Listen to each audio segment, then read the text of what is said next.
NDA కూటమిలో భాగస్వామ్యమైన ఆంధ్రప్రదేశ్ రాష్ట్రానికి స్వర్ణయుగం మొదలైందని BJP MP మాజీ ఎంపీ జీవీఎల్ నరసింహారావు అన్నారు. కూటమి ప్రభుత్వంపై విమర్శలు చేస్తున్న వైసీపీ నేతలు తమ ఆత్మవిమర్శ చేసుకోవాలని సూచించారు. వైసీపీ పార్టీ అధికారంలో ఉన్న సమయంలో వారికి స్టీల్ ప్లాంట్ సమస్యలు గుర్తు రాలేదా అని ప్రశ్నించారు. అలాగే కక్షపూరిత రాజకీయాలతో రాష్ట్ర అభివృద్ధి పక్కదారి పడుతుందని, తాము రాజకీయాలకు అతీతంగా ఆంధ్రప్రదేశ్ రాష్ట్ర అభివృద్ధికి కృషి చేస్తున్నామని ఈ సందర్భంగా బీజేపీ సీనియర్ నేత మాజీ ఎంపీ జీవీఎల్ నరసింహారావు చెప్పుకొచ్చారు.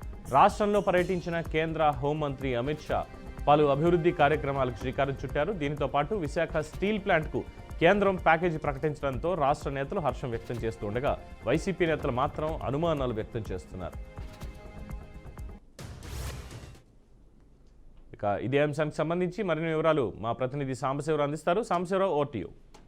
మొత్తంగా చూసుకోవచ్చు, జీవీఎల్ నరసింహారావు ఈ రోజు హాట్ కామెంట్స్ అయితే చేశారు వైసీపీ మీద. వైసీపీ ఇప్పుడు కేంద్రం రెండు పార్టీలు కూడా ఎంతో ఉమ్మడి రాష్ట్రంలో మంచిగా ఉమ్మడి ఈ ఏపీలో ప్రస్తుతం ఉన్నటువంటి ఏదైతే కూటమి ప్రభుత్వం ఉందో కూటమి ప్రభుత్వం ఎంతో చక్కగా పనిచేసుకుంటూ వెళ్తుంది, కావాలనే వైసీపీ బురద వెళ్తుందని చెప్పేసి కూడా చెప్తా ఉన్నారు. అయితే గతంలో ఎన్నడూ లేని విధంగా ఇప్పుడు ప్రస్తుతం అభివృద్ధి జరుగుతా ఉంది. అభివృద్ధిని చూసి ప్రజలందరూ కూడా హర్షం వ్యక్తం చేస్తా ఉన్నారు.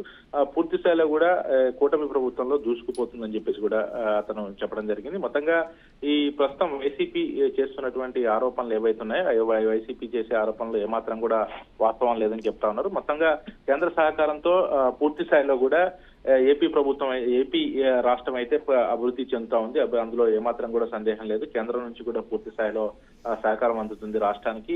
రాష్ట్రం ఇప్పుడు ఈ మధ్య కాలంలో ప్రధాని నరేంద్ర మోడీ పర్యటన కావచ్చు, అదేవిధంగా అమిత్ షా పర్యటన కావచ్చు, ఇవన్నీ చూసుకున్నట్లయితే ఏ విధంగా ముందుకెళ్తుందో ఇట్లా అర్థం చేసుకోవచ్చు. కానీ ప్రస్తుతం ఉన్నటువంటి వైసీపీ నాయకులు మాత్రం ఇవేమీ తెలియకుండా వాళ్ళు తెలిసి తెలియక మాట్లాడుతున్నారని చెప్పేసి కూడా జీవీఎల్ అయితే వైసీపీపై తీవ్ర స్థాయిలో విరుచుకుపడ్డారు.